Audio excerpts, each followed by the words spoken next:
행운은 그의 장부에 한 줄을 더했을 뿐 삶을 고치지 못했다. 이것이 제가 오늘 마주한 진실입니다. 문을 열자마자 쏟아져 나온 긁힌 복권 용지들과 입금 확인증들이 제 발끝을 덮었거든요. 안녕하세요. 저는 정서우입니다. 유품정리사라는 좀 특별한 일을 하고 있어요. 사람들이 떠난 자리를 정리하는 일이죠.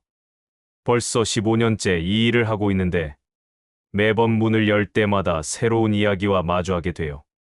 오늘 아침도 평소와 다르지 않게 시작됐어요. 서울 구로구의 한 다세대 주택. 2층 끝방이었는데요. 계단을 오르면서도 딱히 특별한 느낌은 없었거든요. 그냥 평범한 원룸 같았어요. 현관문 앞에 우유곽 하나가 굴러다니고 문 틈새로 각종 전단지들이 끼워져 있는 그런 흔한 모습이었죠. 그런데 정말이지 열쇠를 돌리고 문을 여는 순간 와, 정말 깜짝 놀랐어요. 뭐야, 이게. 바닥이 온통 종이로 뒤덮여 있었거든요. 처음엔 신문지인 줄 알았어요. 그런데 자세히 보니까 전부 긁힌 복권 용지들이었어요. 로또, 연금 복권, 스크래치. 정말 온갖 종류의 복권들이 바닥에 깔려 있었죠. 그 사이사이로 은행 입금 확인증들, 출금 내역서들, 그리고 각종 투자 관련 서류들까지. 발을 디딜 곳이 없을 정도였어요. 정말로요. 이게 뭔 일이지? 저는 조심스럽게 발걸음을 옮기면서 방 안을 둘러봤어요. 작은 원룸이었는데 가구는 거의 없었어요. 낡은 싱글 침대 하나, 작은 옷장 하나, 그리고 접이식 테이블 하나가 전부였거든요. 그런데 그 테이블 위에도, 침대 위에도, 심지어 화장실 문 앞까지도 온통 종이들로 뒤덮여 있었어요. 가까이 다가가서 하나씩 집어보니까 이 모든 게 한 사람의 것이었다는 걸 알 수 있었어요. 이름이 모든 서류에 똑같이 적혀 있었거든요.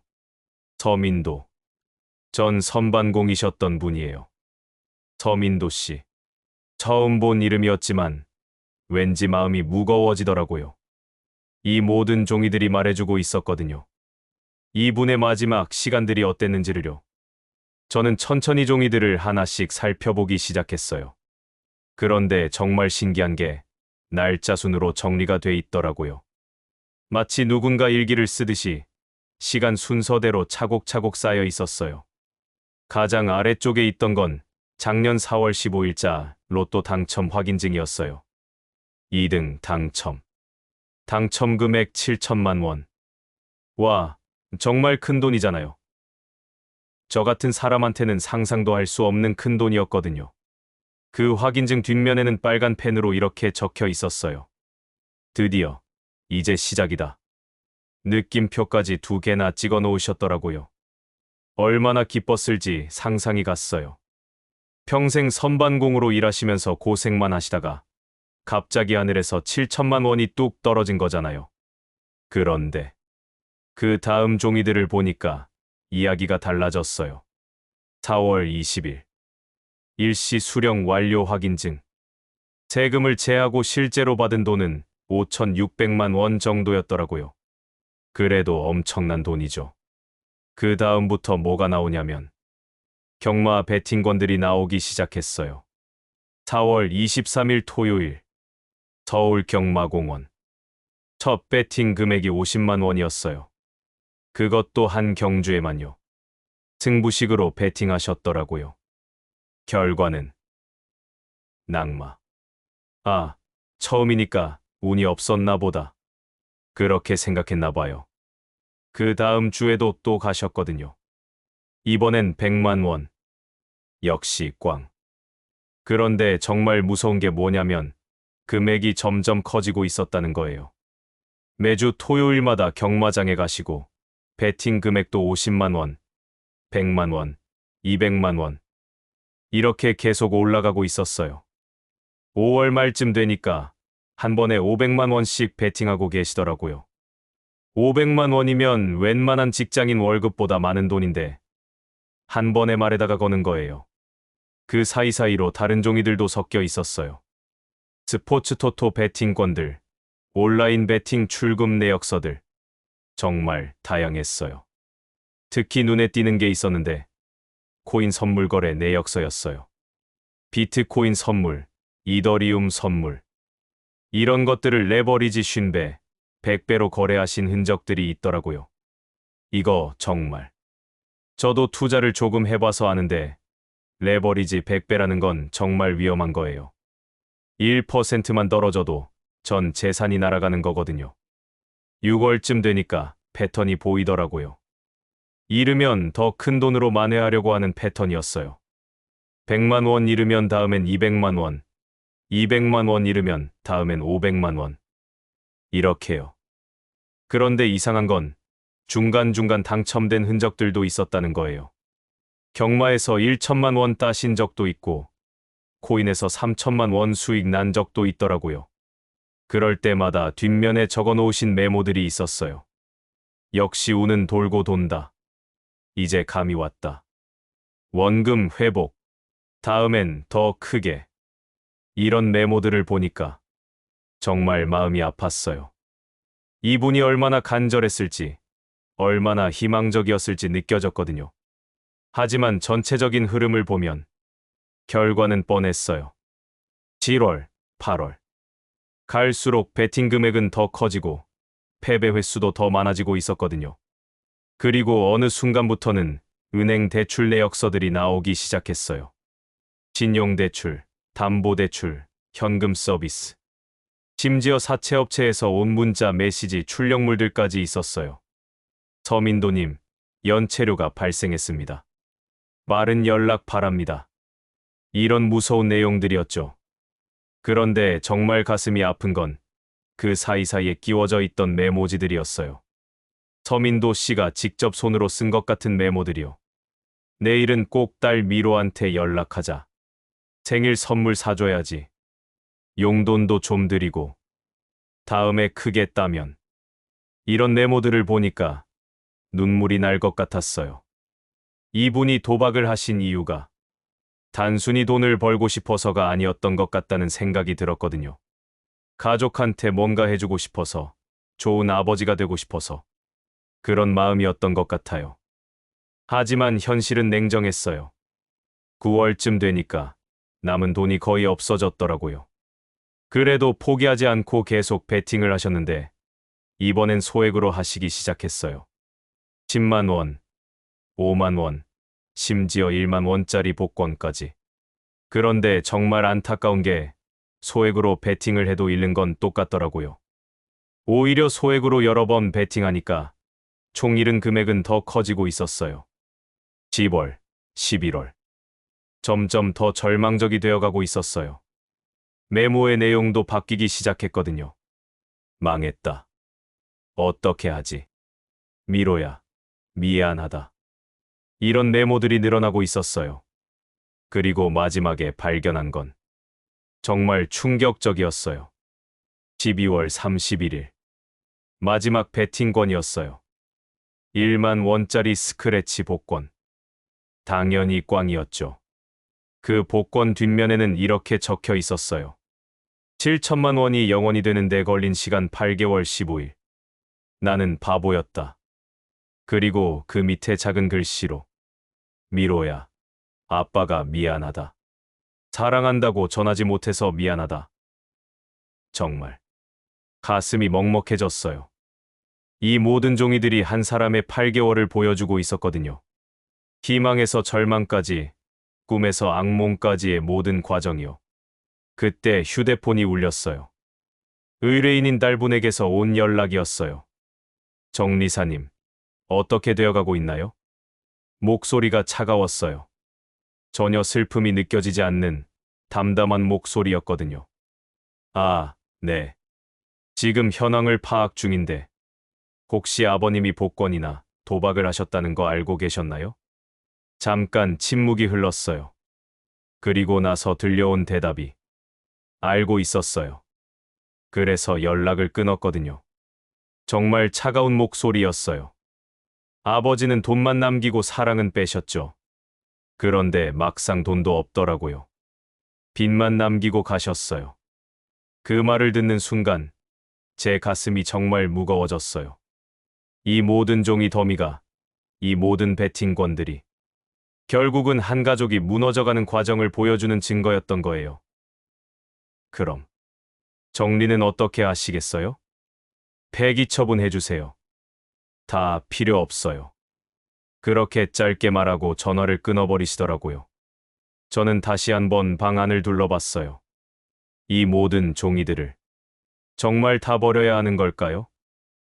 이게 서민도 씨의 마지막 8개월이었는데 아무 의미 없이 사라져도 되는 걸까요? 하지만 제가 할 수 있는 건 별로 없었어요.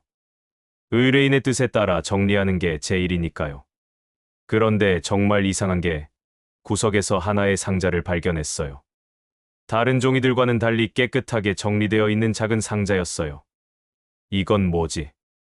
상자를 열어보니 또 다른 이야기가 시작될 것 같은 느낌이 들었어요. 나는 정서후. 오늘도 남이 떠난 자리를 정리하는 사람입니다.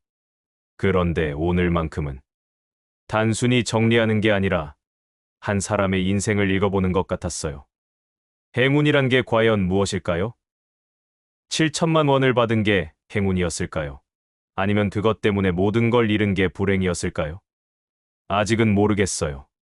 하지만 이 상자 안에 답이 있을 것 같은 느낌이 듭니다. 그 상자를 열자마자 저는 완전히 다른 세상을 마주했어요. 정말 깜짝 놀랐거든요. 상자 안에는 복권이나 베팅권 같은 건 하나도 없었어요.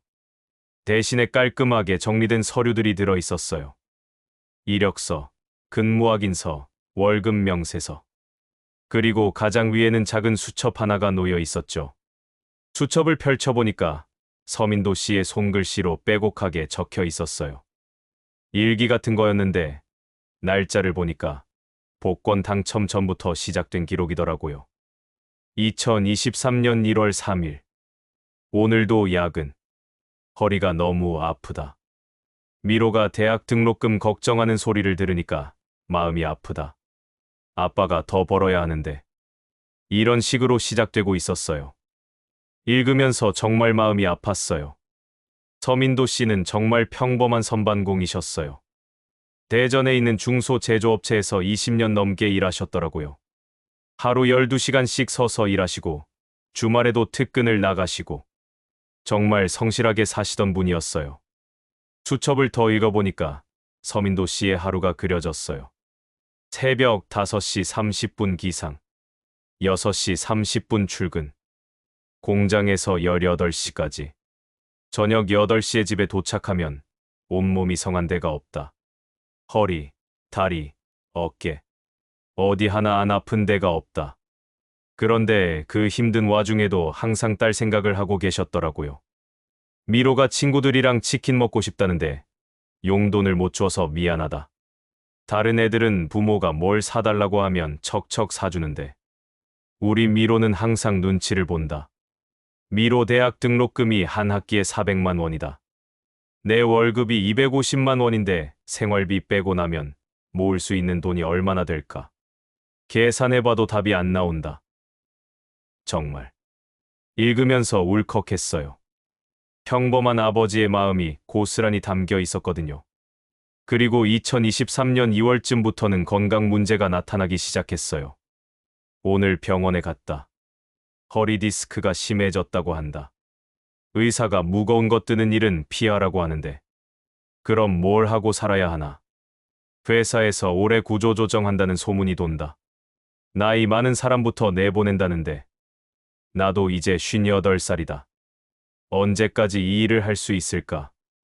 정말 절박한 상황이었어요. 몸은 아프고 일자리는 불안하고 딸 등록금은 마련해야 하고 그런 상황에서 서민도 씨가 선택한 게 복권이었나 봐요. 3월 5일. 오늘부터 로또를 사보기로 했다. 일주일에 5,000원씩만. 혹시 모르잖아. 한 번만 되면 모든 게 해결될 텐데. 처음에는 정말 소액이었어요. 일주일에 5,000원. 한 달에 2만 원 정도요. 그것도 엄청 고민하면서 사셨더라고요. 복권 산 게 미로한테 들키면 뭐라고 할까? 그 돈으로 반찬이라도 하나 더 사는 게 낫다고 할 텐데. 하지만 이것밖에는 방법이 없다. 그런데 3월 말쯤 되니까 회사에서 정말로 구조조정이 시작됐어요. 3월 28일. 드디어 왔다. 명예퇴직 대상자 발표. 내 이름이 있다. 퇴직금은 3천만 원 정도 될 것 같다. 그런데 이 나이에 어디서 일을 구하지? 미로한테 아직 말하지 못했다.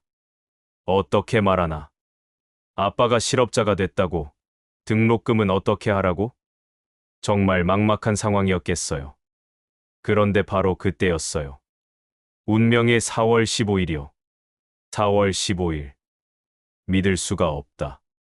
정말 믿을 수가 없다. 당첨됐다.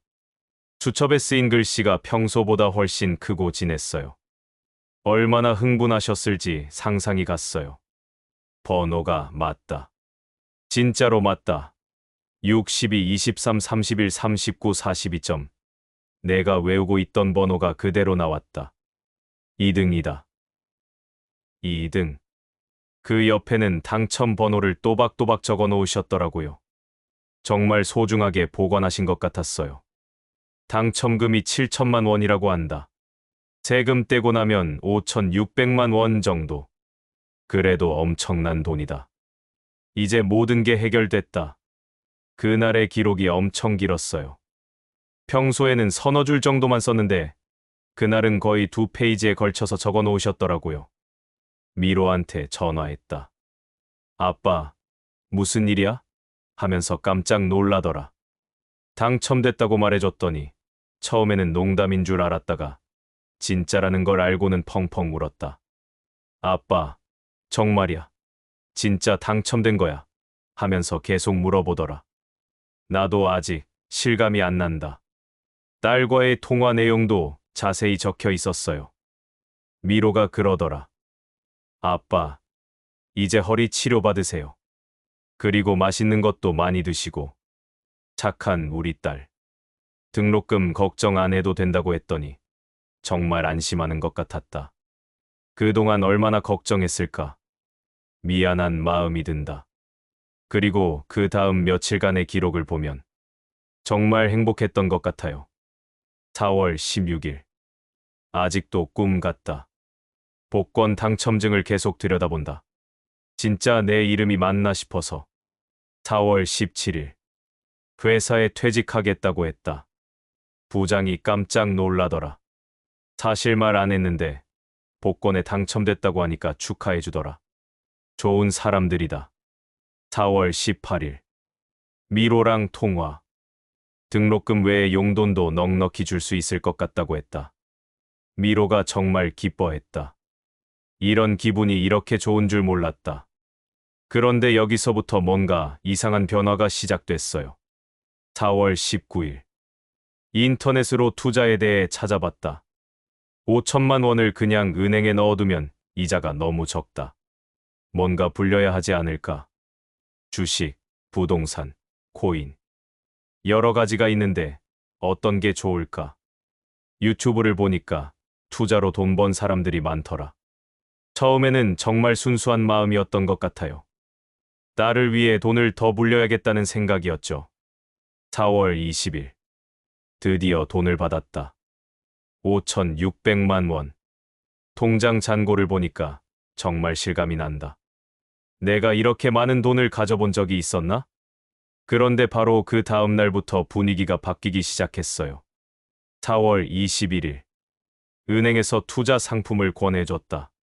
펀드라는 건데 1년에 5회 10% 수익을 낼 수 있다고 한다. 하지만 너무 적은 것 같다.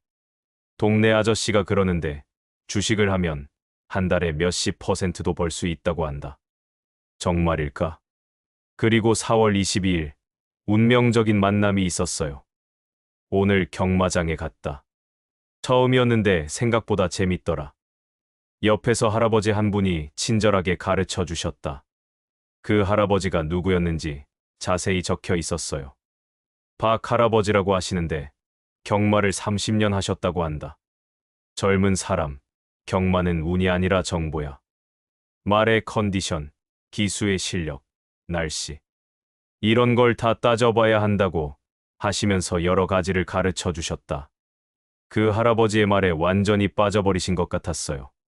첫 배팅으로 50만 원을 걸었다. 박 할아버지가 추천해 주신 말이었다. 결과는 3차 꽝이었다. 하지만 박 할아버지가 그러시더라. 이런 날도 있는 거야. 다음엔 꼭 딸 거야. 그날 일기의 마지막 부분이 정말 인상적이었어요. 50만 원을 잃었지만 크게 상관없다. 5천만 원이 있으니까. 그리고 박 할아버지 말이 맞다면 다음에는 딸 수 있을 것 같다. 경마가 생각보다 재밌다. 그 다음 날인 4월 23일부터는 본격적으로 시작됐어요. 오늘도 경마장에 갔다. 박 할아버지를 또 만났다. 어제 실패한 이유를 분석해 주셨다. 어제는 날씨가 좋지 않았어. 그 말은 진흙위에서는 잘 못 뛰거든. 정말 전문가시다. 오늘은 100만 원을 걸었다. 박 할아버지가 확신한다고 하셔서. 결과는 1차 3.2배율이었다. 320만 원을 땄다. 와, 처음 따신 날이었네요. 그날 기분이 어땠을지 상상이 갔어요. 정말 신나다. 박 할아버지가 맞았다. 경마는 정말 정보 싸움이다. 어제 잃은 50만 원을 한 번에 만회하고도 남았다. 270만 원 순수익. 미로한테 전화해서 자랑했다. 미로가 조심하라고 하긴 했지만 아빠가 이제 투자의 재미를 알았다고 했다. 그런데 여기서부터 뭔가 잘못되기 시작했어요. 딸과의 대화 내용을 보면 알 수 있었거든요. 미로가 그러더라. 아빠, 도박은 안 돼요. 그냥 은행에 넣어두세요. 하지만 이건 도박이 아니다. 정보를 바탕으로 한 투자다. 박 할아버지도 그러시더라. 요즘 젊은 애들은 몰라. 경마를 도박이라고 생각해. 하지만 이건 스포츠야. 분석이 필요한 스포츠. 4월 말쯤 되니까 점점 더 깊이 빠져드시는 게 보였어요. 박 할아버지가 VIP실을 소개해 주셨다. 거기서는 더 정확한 정보를 얻을 수 있다고 한다. 입장료가 좀 비싸긴 하지만 그만한 값어치는 있을 것 같다. VIP실 사람들은 다 전문가들이다. 한 분은 20년간 경마만 해서 아파트를 샀다고 한다. 또 한 분은 매달 몇 천만 원씩 딴다고 한다. 완전히 다른 세계에 들어가신 것 같았어요. 그리고 베팅 금액도 점점 커지고 있었어요. 5월 첫 주 200만 원 베팅. 결과는 꽝. 하지만 김 형님 VIP실에서 만난 분이 그러시더라. 이런 날도 있어. 중요한 건 다음 경기야. 5월 둘째 주 500만 원 베팅.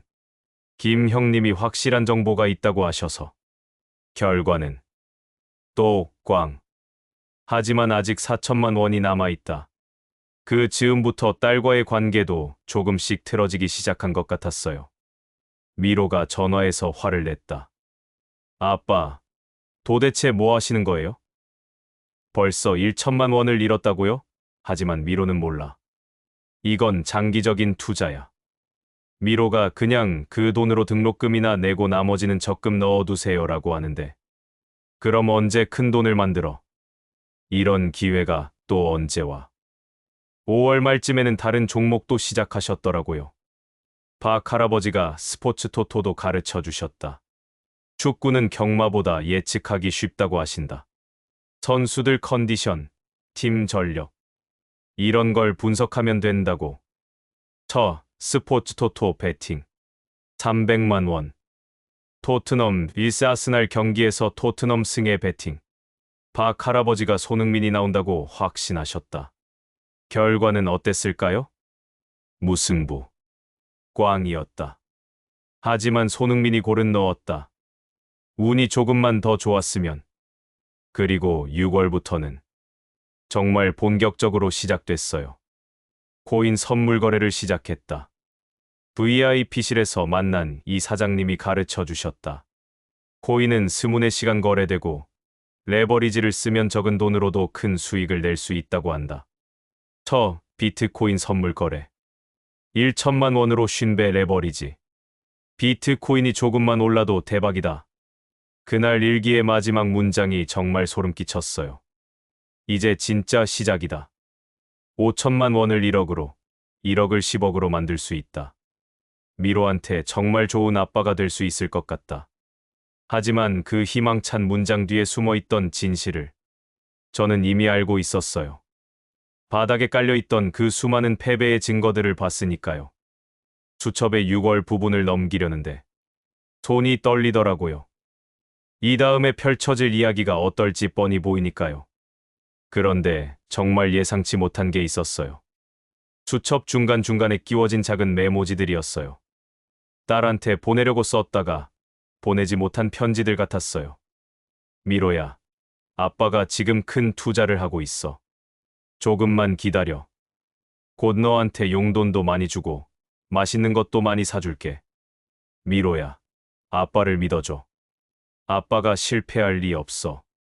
이번만 성공하면 정말 큰 돈을 벌 수 있어. 이런 메모들을 보니까 정말 마음이 아팠어요. 서민도 씨가 얼마나 딸을 사랑했는지, 얼마나 좋은 아버지가 되고 싶었는지 느껴졌거든요. 하지만 현실은 그렇게 녹록하지 않았죠. 저는 천천히 수첩을 덮었어요. 그리고 상자 안에 다른 서류들을 살펴봤어요. 근무 확인서, 퇴직 증명서, 건강검진 결과서. 서민도 씨의 평범했던 과거가 고스란히 담겨 있었어요. 그 중에서 가장 마음에 남는 건 딸의 사진이었어요. 대학 입학식 사진 같았는데 서민도 씨와 딸이 함께 찍은 사진이었어요. 둘 다 정말 행복해 보였어요. 사진 뒤에는 이렇게 적혀 있었어요. 2023년 3월 미로 대학 입학식. 우리 딸이 이렇게 컸구나. 정말 자랑스럽다. 좋은 아빠가 되어야지. 그 순간 정말 울컥했어요. 이 모든 일의 시작이 딸에 대한 사랑이었다는 걸 알겠더라고요. 좋은 아빠가 되고 싶었던 마음이 결국 이런 결과를 낳은 거였어요. 저는 다시 한번 방 안을 둘러봤어요. 바닥에 깔린 수많은 베팅건들과 제 손에 들린 이 소중한 상자. 정말 대비됐어요. 한 사람의 인생에 이렇게 극명한 대조가 있을 수 있구나 싶었어요. 사랑과 절망이, 희망과 파멸이 이렇게 가깝게 있을 수 있다니. 그때 다시 휴대폰이 울렸어요. 딸 서미로 씨에게서 온 문자였어요. 정리 다 끝나면 연락 주세요. 빨리 끝내고 싶어요. 정말 차가운 문자였어요. 하지만 이제는 이해할 수 있을 것 같았어요. 이 딸이 얼마나 힘들었을지, 얼마나 실망했을지. 나는 정서후. 15년간 유품 정리를 해왔지만 이렇게 복잡한 감정이 드는 건 처음이에요. 한 사람의 사랑이 어떻게 파멸로 이어질 수 있는지 정말 인생이 무상하다는 생각이 들어요. 하지만 아직 끝나지 않았어요. 이 상자 말고도 더 찾아봐야 할 게 있을 것 같거든요. 서민도 씨의 마지막 8개월. 그 진짜 이야기를 알아봐야 해요. 수첩의 6월 부분을 펼쳤을 때 정말 충격이었어요. 글씨부터가 달랐거든요. 처음에는 또박또박 정갈했던 글씨가 점점 흘려 쓴 듯 거칠어져 있었어요. 6월 3일. 비트코인이 떨어졌다. 쉰배 레버리지였는데 2% 떨어지니까 원금이 다 날아갔다. 1천만 원이 한순간에. 그 다음 줄이 더 충격적이었어요. 하지만 괜찮다. 이 사장님이 그러시더라. 이런 날도 있는 거야. 다음엔 더 확실한 걸로 가자. 역시 전문가는 다르다. 정말 이해가 안 됐어요. 1천만 원을 한 번에 잃었는데 괜찮다고 하시다니. 6월 5일. 이번엔 2천만 원으로 더블다운이다. 이 사장님이 확실한 정보가 있다고 하셨다. 비트코인이 곧 5만 달러를 넘을 거라고. 더블다운. 도박에서 잃은 돈을 한 번에 만회하려고 더 큰 돈을 거는 거죠. 정말 위험한 방법인데. 결과는 또 하락. 하지만 이번엔 손절매를 했다. 1,500만 원만 잃었다. 500만 원은 살렸다. 500만 원을 살렸다고 기뻐하시는데 사실은 2,500만 원을 잃은 거잖아요. 그런데 서민도 씨는 그걸 성공이라고 생각하고 계셨어요. 6월 8일, 박 할아버지를 만났다. 코인에서 돈을 많이 잃었다고 하니까 경마가 더 안전하다고 하시더라. 코인은 젊은 애들이나 하는 거야. 우리 같은 사람은 경마가 맞아. 그래서 다시 경마로 돌아가신 것 같았어요. 하지만 이번엔 베팅 금액이 전과는 차원이 달랐어요. 6월 10일 토요일, 서울 경마공원. 남은 돈 3천만 원 중에서 1천만 원을 베팅했다. 박 할아버지가 100% 확신한다고 하신 말이 있다. 1천만 원을 한 번에 거신 거예요. 처음에 50만 원으로 시작했던 걸 생각하면 정말 무서운 속도로 커져가고 있었어요. 결과는 꽝. 하지만 박 할아버지가 그러시더라. 이상해. 내 정보는 틀린 적이 없는데 뭔가 변수가 있었나 봐. 그리고 그 다음 문장이 정말 소름 끼쳤어요. 다음 경기에서 만회하기로 했다. 박 할아버지가 이번엔 정말 확실하다고 하신다. 1,500만 원 베팅. 한 번 잃었는데 더 큰 돈을 거는 거예요. 정말 이해할 수 없었어요. 또 꽝. 이상하다. 박 할아버지 정보가 이렇게 틀릴 리가 없는데 그날 일기를 보면 서민도 씨가 얼마나 당황하셨을지 알 수 있었어요. 하루에 2,500만 원을 잃었다. 남은 돈은 500만 원. 어떻게 이런 일이. 박 할아버지도 당황하시는 것 같았다. 하지만 여기서 포기하지 않으셨어요. 6월 12일. 박 할아버지를 다시 만났다. 어제 일에 대해 사과하시면서 오늘은 정말 확실한 정보가 있다고 하셨다. 내가 30년 경마해보면서 이렇게 확실한 정보는 처음이야. 남은 500만 원까지 베팅하신 거예요. 결과는 1착 5.2배율 2,600만 원. 와, 그때는 정말 기뻤을 것 같아요. 박 할아버지가 맞았다. 역시 전문가는 다르다. 어제 잃은 돈을 거의 다 만회했다. 하지만 그게 더 큰 함정의 시작이었나 봐요. 6월 15일. 오늘도 박 할아버지 정보로 베팅했다. 2천만 원. 어제처럼 확실하다고 하시니까. 그런데 결과는 꽝. 또 꽝이다. 도대체 뭐가 잘못된 걸까? 그날부터 서민도 씨의 의심이 시작된 것 같았어요. 6월 17일. 박 할아버지한테 물어봤다. 정보가 정말 확실한 거냐고. 그랬더니 화를 내시더라. 의심하는 거냐? 내가 지금까지 얼마나 도와줬는데. 박 할아버지가 그러시더라. 경마는 100% 맞는 게 없어. 그래도 내 정보가 다른 사람보다는 정확해. 불안하면 그만둬. 그런데 지금 그만둘 수는 없다. 왜 그만둘 수 없었을까요? 그 이유가 그 다음에 나와 있었어요. 남은 돈이 600만 원밖에 없다. 처음 5,600만 원에서 600만 원이 됐다. 미로 등록금도 못 내고 이대로 끝날 수는 없다. 정말 절박한 상황이었어요. 그래서 더 위험한 선택을 하게 된 거죠. 6월 20일. VIP실에서 김 형님을 다시 만났다. 내 상황을 말했더니 좋은 방법이 있다고 하시더라. 단기 대출을 받아서 큰 판으로 한 번에 만회하는 거야. 대출까지 받기 시작하신 거예요. 신용대출 1천만 원 받았다. 이자가 좀 비싸긴 하지만 한 번만 성공하면 다 갚을 수 있다. 그리고 그 1천만 원으로 뭘 하셨을까요? 김 형님이 추천해주신 코인 선물 거래. 이더리움 100배 레버리지. 조금만 올라도 대박이다. 100배 레버리지. 정말 미친 선택이었어요. 1% 떨어져도 전 재산이 날아가는 거거든요. 결과는 청산. 1천만 원이 10분 만에 사라졌다. 10분.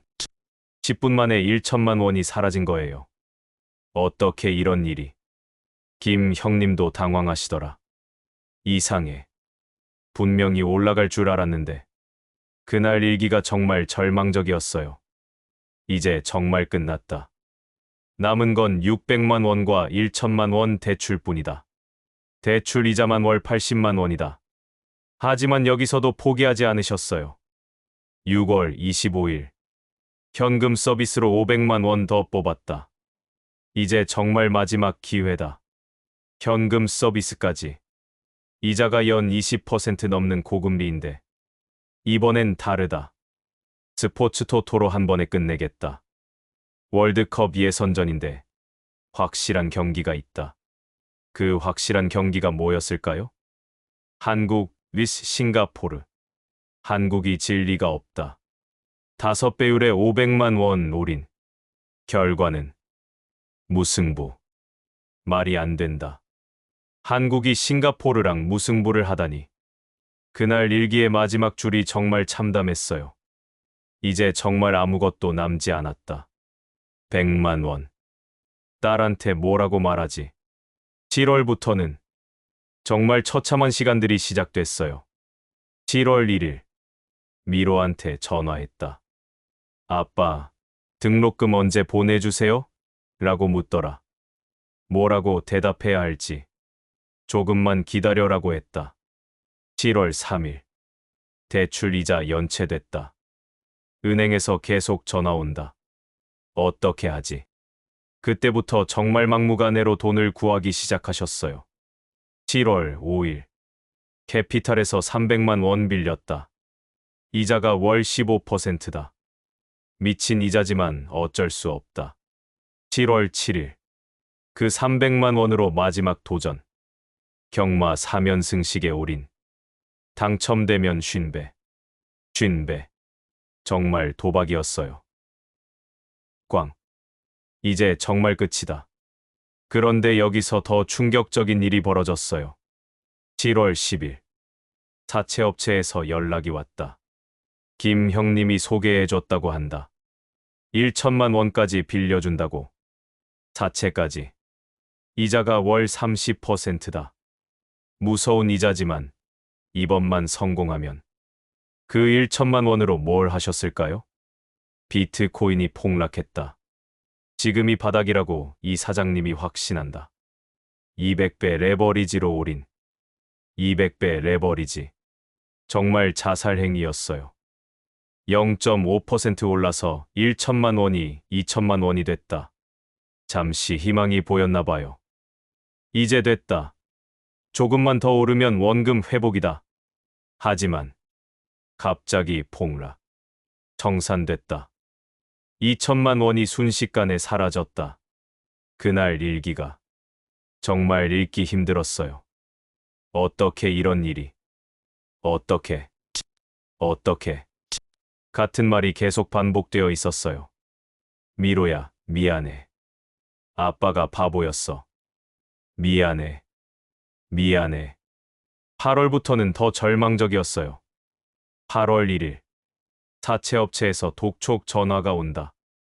원금 1천만 원에 이자 300만 원. 도대체 어디서 구하라는 거야? 8월 3일. 미로가 등록금 이야기를 또 했다. 어떻게 말하지?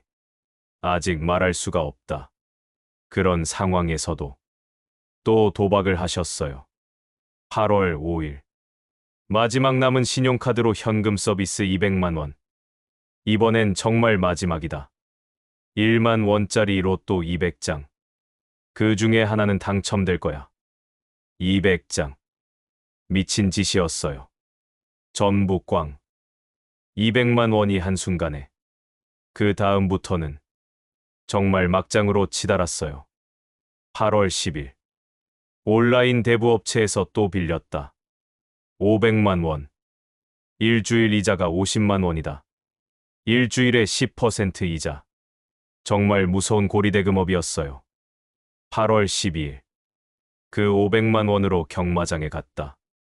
박 할아버지는 이제 안 보인다. 혼자서 해야겠다. 박 할아버지도 피하기 시작했나 봐요. 모든 걸 마지막 경주에 걸었다. 1등 확률이 50%인 말에 2등 50만 원만 딴다. 450만 원 손실. 그때부터 정말 이상한 패턴이 나타났어요. 8월 15일. 50만 원으로 작은 도박을 시작했다. 1만 원짜리 스크래치부터 8월 16일, 5천 원짜리 복권, 8월 17일, 3천 원짜리 복권. 점점 작은 돈으로 도박을 하고 계셨어요. 하지만 작은 돈이라고 덜 위험한 게 아니었어요. 오히려 더 자주 하게 되니까 총 손실은 더 컸거든요. 8월 20일, 편의점에서 복권을 샀다. 점주가 나를 알아본다. 또 오셨네요. 부끄럽다. 8월 22일, 인터넷 카페에서 토토를 했다. 1만 원씩 여러 경기에.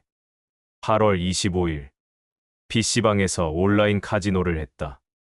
5천 원이 3만 원이 됐다. 온라인 카지노까지. 정말 끝이 없었어요. 8월 27일, 3만 원이 다시 0원이 됐다. 온라인 카지노는 정말 무섭다. 9월부터는 진짜 막장이었어요. 9월 1일, 미로가 직접 집에 왔다. 아빠, 도대체 뭐 하시는 거예요? 하면서 울었다. 딸이 직접 찾아온 거예요. 등록금은 제가 알아서 할게요. 학자금 대출 받을게요. 아빠는 그만하세요. 미로가 그렇게 말했다. 얼마나 딸이 속상했을지. 하지만 아빠가 이대로 포기할 수는 없다. 꼭 만회에서 미로한테 떳떳한 아빠가 되겠다. 그런데 만회는커녕 9월 5일, 휴대폰 소액 결제로 게임머니를 샀다. 온라인 포커를 했다. 9월 7일, 친구한테 돈을 빌렸다. 급한 일이 있다고 거짓말했다. 9월 10일, 동네 전당포에서 시계를 맡겼다. 30만 원. 정말 할 수 있는 모든 방법을 동원하고 계셨어요. 9월 15일, 길거리에서 불법 토토 업체 전단지를 받았다. 전화해봤다. 불법 토토까지. 9월 20일, 사채업체 직원이 집에 왔다. 무서웠다. 그리고 9월 말부터는 일기 쓰는 것도 불규칙해졌어요.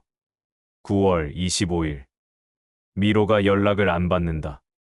10월 3일, 집 전화도 끊겼다. 10월 10일, 전기세 밀려서 전기가 나갔다. 정말 처참한 상황이었어요. 그리고 수첩의 마지막 페이지. 정말 가슴이 아팠어요. 12월 15일, 오늘 마지막 스크래치를 긁었다. 1만 원짜리. 당연히 꽝. 7천만 원이 8개월 만에 0원이 됐다. 아니, 0원이 아니다. 마이너스 2천만 원이다. 빚만 남았다. 미로야, 아빠가 미안하다. 아빠가 바보였다. 행운이라는 게 정말 있는 건가? 나한테는 불행만 있었던 것 같다. 마지막 문장이 정말. 내일부터는 복권을 사지 않겠다. 이제 정말 끝이다. 하지만 그 다음 날짜는 없었어요. 수첩이 거기서 끝났거든요. 저는 수첩을 덮고 한참을 앉아 있었어요. 8개월 동안의 기록을 다 읽었는데 정말 마음이 무거웠어요. 한 사람이 어떻게 이렇게 변할 수 있는지, 사랑하는 마음이 어떻게 이런 결과를 가져올 수 있는지. 그때 바닥에 있던 종이 하나가 눈에 띄었어요. 수첩에 없던 날짜였어요. 12월 31일. 마지막 배팅. 1만 원. 아, 이게 제가 처음에 본 그 복권이었구나. 7천만 원이 0원이 되는데 걸린 시간 8개월 15일. 나는 바보였다. 정말. 한 사람의 인생이 이렇게 무너질 수 있구나 싶었어요. 15년간 유품 정리를 해왔지만 이런 이야기는 처음이에요. 이게 정말 도박의 무서움인가 봐요. 사랑하는 마음조차 파괴해버리는. 수첩을 다 읽고 나서 저는 정말 오랫동안 말이 안 나왔어요. 8개월간의 기록이 너무나 생생해서 마치 제가 그 과정을 함께 겪은 것 같았거든요. 그런데 아직 끝이 아니었어요. 딸 서미로 씨와의 마지막 대화가 어떻게 됐을지, 그리고 서민도 씨의 진짜 마지막이 어땠을지 알아봐야 할 게 남아 있었어요. 바닥에 널린 서류들을 다시 자세히 살펴보기 시작했어요. 그런데 구석에서 휴대폰 하나를 발견했어요. 오래된 스마트폰이었는데 다행히 배터리가 조금 남아있더라고요. 화면을 켜보니까 미로 씨와의 마지막 카톡 대화가 남아있었어요. 날짜를 보니까 작년 12월이었어요. 먼저 아버지가 보낸 메시지였어요. 미로야, 아빠다. 아빠가 잘못했다. 정말 미안하다. 너한테 좋은 아빠가 되려고 했는데 아빠가 바보였다. 그리고 딸의 차가운 답장이 있었어요. 지금 와서 미안하다고 해서 뭐가 달라져요? 좋은 아빠가 되려고 하셨다고요? 아빠는 제 등록금을 도박에 다 날리셨잖아요.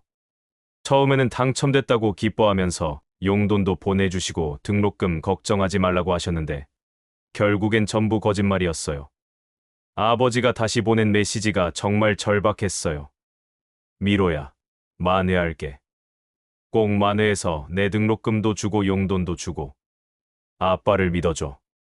이번만 기회를 줘. 아빠가 꼭 성공해서 떳떳한 아버지가 될게. 하지만 딸의 마지막 메시지는 정말 냉정했어요. 아빠, 그만하세요. 제발 그만하세요. 저 이제 연락 안 할게요.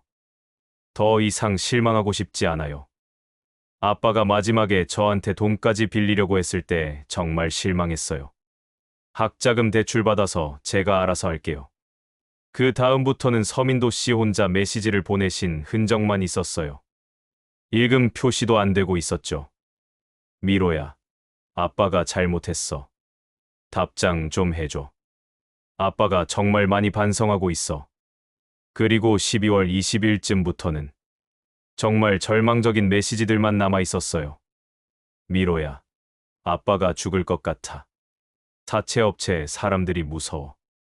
아빠가 어떻게 해야 할지 모르겠어.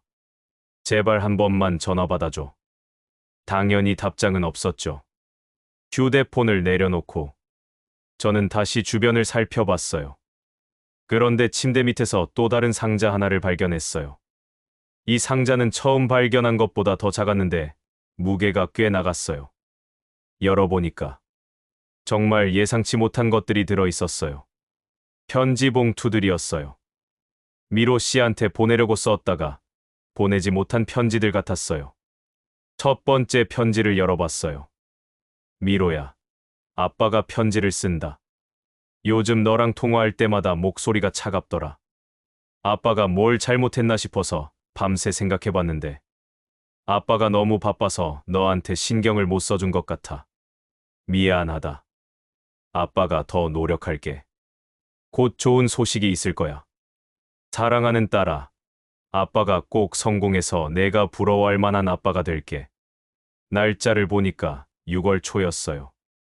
도박을 시작한 지 얼마 안 됐을 때였죠. 두 번째 편지. 미로야, 아빠가 요즘 투자를 하고 있어. 너한테 말 안 한 건 놀라게 해주고 싶어서야. 곧 큰 돈을 벌어서 내가 하고 싶은 거 다 해줄 수 있을 거야. 조금만 기다려줘. 아빠를 믿어줘. 7월 중순의 편지였어요. 세 번째 편지는 분위기가 완전히 달랐어요. 미로야, 아빠가 실수를 했나 봐. 투자가 잘 안 되고 있어. 하지만 곧 만회할 수 있을 거야.